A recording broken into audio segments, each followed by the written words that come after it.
no place like the Cube.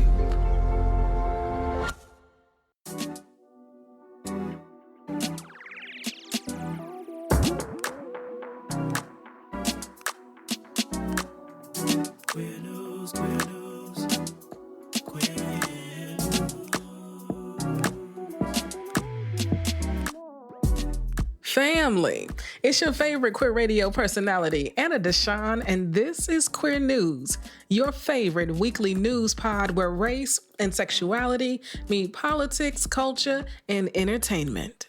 Love has never been a popular movement, and no one's ever wanted really to be free. The world is held together, really it is held together, by the love and the passion of very few people.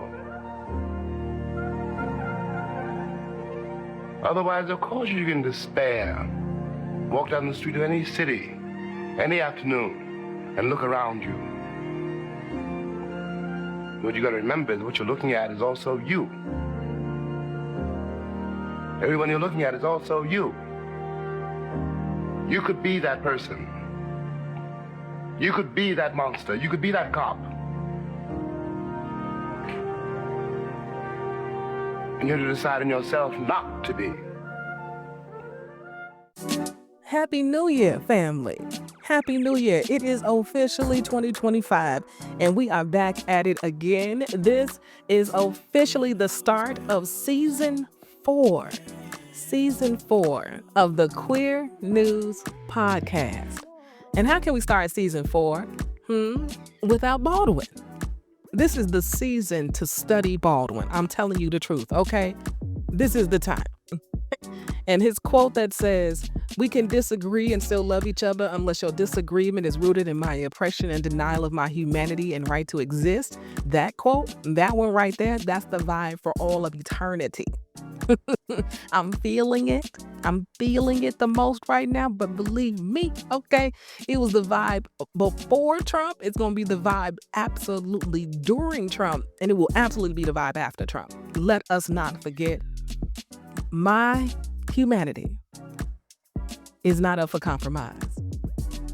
Period. So, family, as usual, though, I am taking the first couple weeks off to prepare for the rest of the year because the news does not stop. Queer news absolutely doesn't stop. But I'm human, and I should stop sometimes, and I should pause, and I should reflect, and I should refine, I should improve. And you can't do those things if you're constantly going like the Energizer Bunny. I have to give myself and my mind time to really think versus constantly doing the tasks that bring this podcast to you. So that's what I'm up to. I'm reflecting, I'm refining, I'm improving.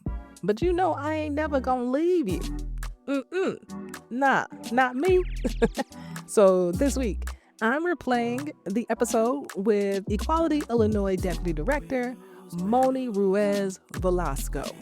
She's a homie, okay? She's so brilliant, and she's doing the work, truly doing the work. And she talked to me about what we need to do to get ready.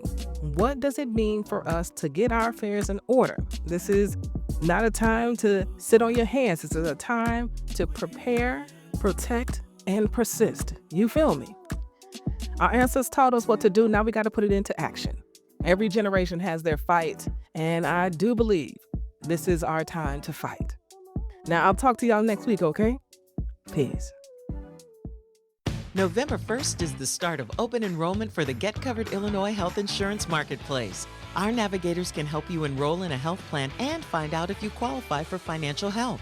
Visit getcoveredillinois.gov. Your health coverage starts here. If you're listening to this, it means we didn't sell this ad space. If you're listening to this, it means running ads on our podcast can actually work. You see what I did there? Do you need some promo? A little amplification? Hit us up at info@e3radio.fm. That's info@e3radio.fm. We have a platform. You should use it. Let's start legally. What are some things queer folks need to be doing right now to legally protect themselves? We know that there are going to be attacks against the community. We know that, our relationships are going to be questioned. And so we need to make sure we have everything in order so that we don't have to be scrambling in a moment of crisis. I think that's the best thing. Prepare so that in a crisis you're ready. And I think that people need to make sure that if you have kids, that your names are on your kids' birth certificates, right? Because that is not easy to do here in Illinois. We're working on that. We can talk about that more ahead. But we know that that's an important step so that kids are protected and parents are protected. We want to make sure that our wills are updated to make sure that if anything were to happen, that you have that and you have made your wishes clear. You want to make sure that if you have bank accounts, that you have your spouse, your partner, your significant other, your person as the beneficiary of those accounts so that no one can question you or question your relationship. And, other things that we have to do is we need to make sure we have like healthcare plans too, right? So one of the things like my wife and I have, even though we're married, we also have powers of attorneys where if we were to be traveling somewhere else and someone doesn't want to recognize our marriage certificate, we have a power that says I give her the authorization to make decisions in the event that I can't make it in the healthcare space. So we can do those. Those are relatively pretty easy to do. And I think it's important to have them because even though our rights are pretty solid here in Illinois, we may not always be in the state of Illinois. And even in the state of Illinois, you never know if you're traveling around the state, there may be some random person who decides, look at where this country is. We don't want to recognize your marriage, right? Absolutely. Absolutely. And I think all those things are things all of us need to be revisiting. I'm thinking about it myself with me and my wife. Where are the documents? Are they in a fireproof box somewhere that we have the Right. key, know the combination? All these things that we've taken for granted, honestly. Mhm. I think since we can go back to marriage equality, I think we got real comfortable. And it's okay, right? It's okay. There was we felt like we had made it. But Chile, fight and revolution never stops. It is a That's right. continuous thing. And what we're experiencing right now is history repeating itself. But we're That's in a right. position to learn from those who came before us. And these are some very essential things that they always had together.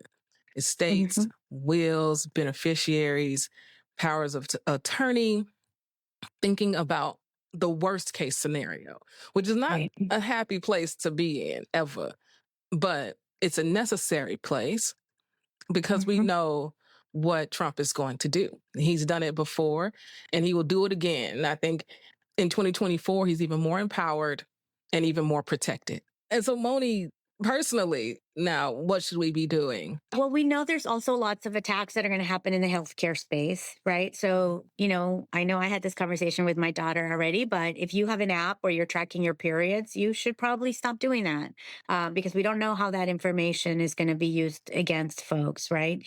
I think that we want to make sure that we are clear on what healthcare privacy protections we have. And I know that that's another area where we're trying to strengthen the laws around that area here in Illinois so that people have more control over what healthcare data gets transferred between providers.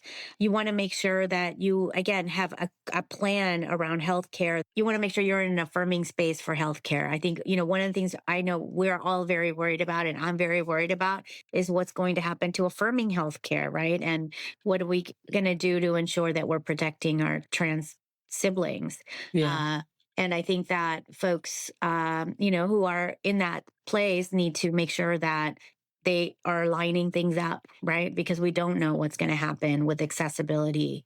And then we have to talk to, other folks and be ready to receive folks because we know we're already getting calls at Equality Illinois from queer folks in other states saying, what is it like in Illinois? And do you think it's a safer place than it is in Georgia or that it is in Texas? And, how do we come to Illinois. And so I think, we've already seen more people moving here because we had more than 500 anti-LGBT bills introduced this year outside of the election, right? Yeah. So people are already coming, but I think we're going to see more people coming to Illinois. And if we can get our things in order here, we'll be in a better position also to receive folks who are coming from other places to seek protection and safety here in the state. Yeah. I mean, this has been a Midwestern haven, and I think it's going to become a countrywide haven probably Yeah. from people all over. I'm glad we're not alone in the Midwest. Tim Walz and the work that Lee Finke has done in Minnesota also makes them a safe haven in the Midwest. But Right. Chile, the country was mighty red on November the 5th. So Yes, yeah. I know we have plenty of domestic refugees who are just looking to live life and not be afraid of persecution. And so I can see us definitely being one of those places.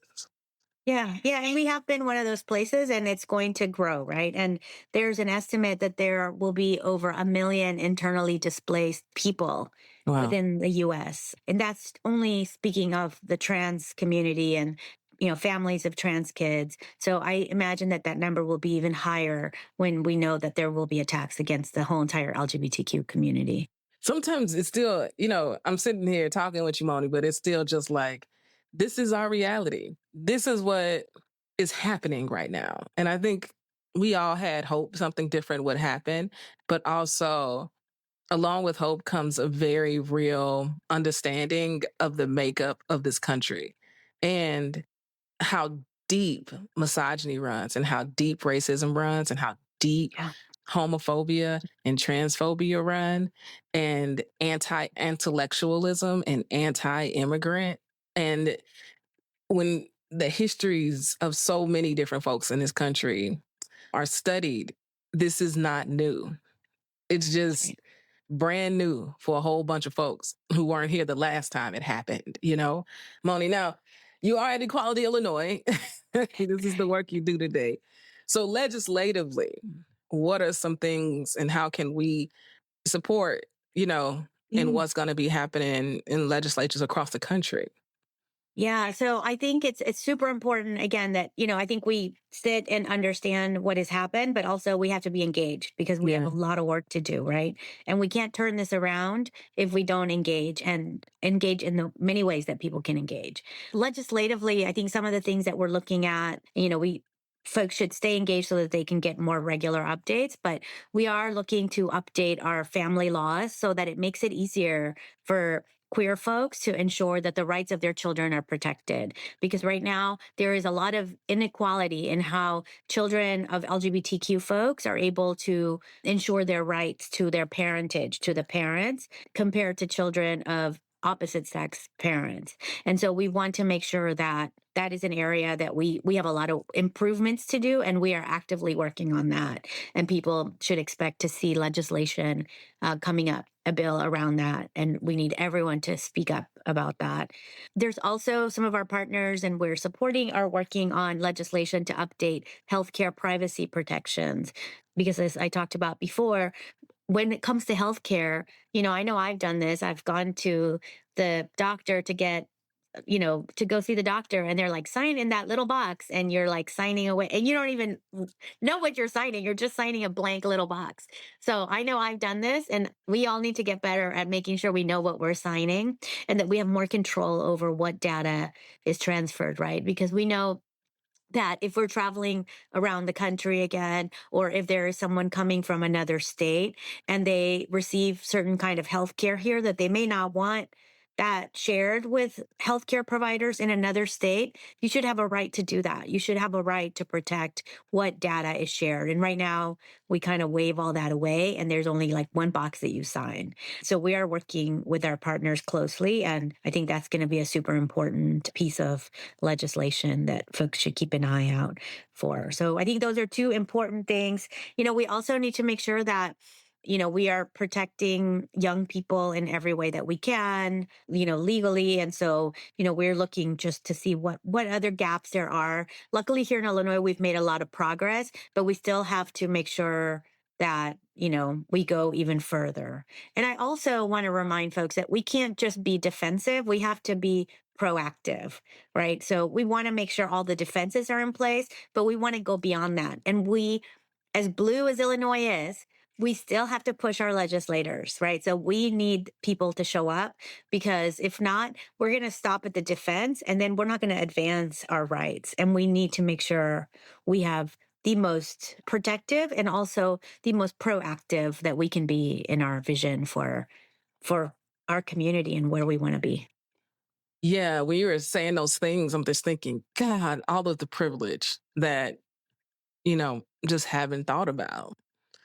What I'm signing away when I go to the doctor around information passing from this state to another state. I mean, these are privileges that just I, I've taken for granted because I haven't had to think about it, right? And so thank you for saying. I'm just glad you're here. Okay, I'm sure if I'm not alone in wanting to know some tangible ways in which we can begin to protect ourselves after the anger, after the disappointment, after the shock, after all the emotions you may be feeling at this moment.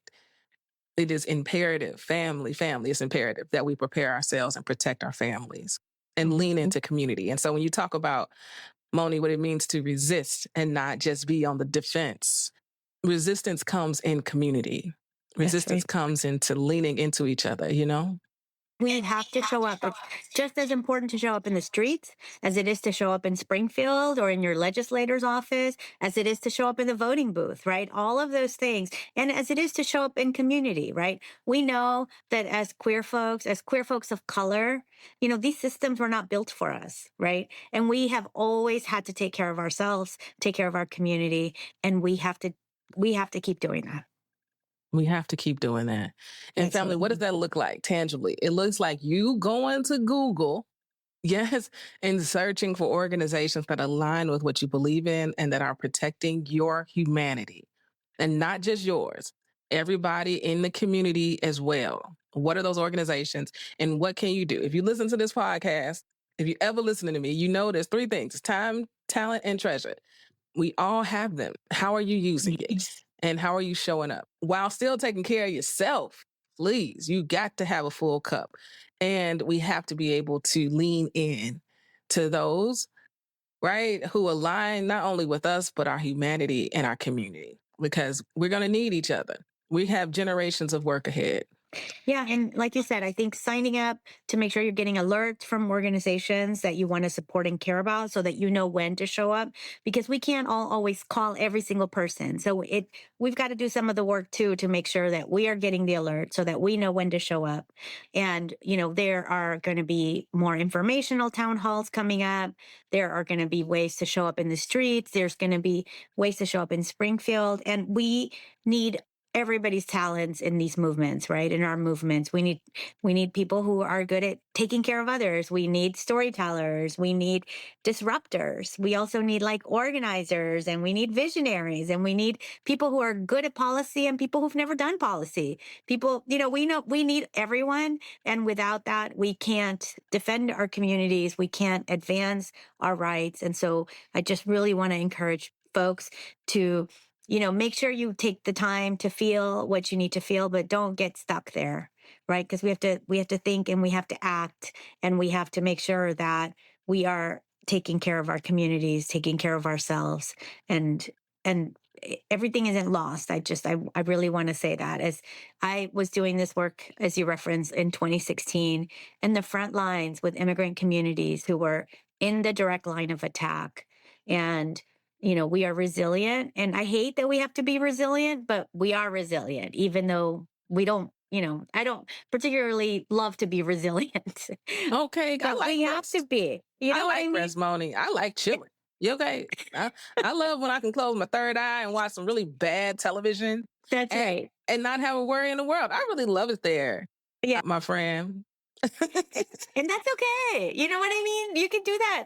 And we also have to know when we have to step back to do that. Yes. Because if not, then it becomes, it doesn't help advance the cause. So it's okay to do that when you need it, but we can't get stuck there. And then we have to act, and we have to be bold, and we have to demand dignity and demand that we are seen and loved for who we are, not just accepted. That part. We need each other more now than I think we've needed each other for a generation, probably. And we also need resources. So I'm sure you got something at Equality Illinois to help the good people out. Yeah, so encourage folks to go to our website, equalityillinois.org. We have a resources page that has lots of information about legal services, about healthcare services, about lots of affirming care all around so that folks know kind of what is available, not just in Chicago, but across the state. And then, we are also having a panel on Tuesday, so you can sign up on our website for that too, to kind of hear more in depth about the policy updates and what is coming and how you can plug into that. And there's just ways that people can take action. Sometimes it's even as quick as like a 30-second doing something from your phone, taking action. It's really important. And then other times we want people to show up. So there's lots of resources there. There it is, family. I'm going to put a link to those resources, to that page in the show notes. So definitely go click it, dive in. I'm also going to be gathering more resources over the coming weeks. I think this type of information is more important than probably anything I could report on. And I want to be able to provide that to y'all and give you all a hub to go to. So just keep tapping in. I am centering providing resources in this moment because this is the time where we need to be giving our time, talent, and treasure to our communities so that it comes right back to us. I think if something was reinforced on November 5th is that we are all we got. Us and our comrades. This is what we got right now. And we have to show up for each other. So, Mony, thank you so much. Thank you so much for joining me. Thank you, Anna. Yeah. We got this.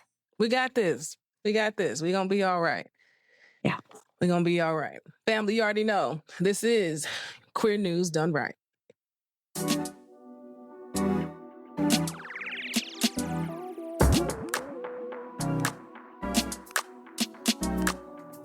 Queer news, queer news, queer news.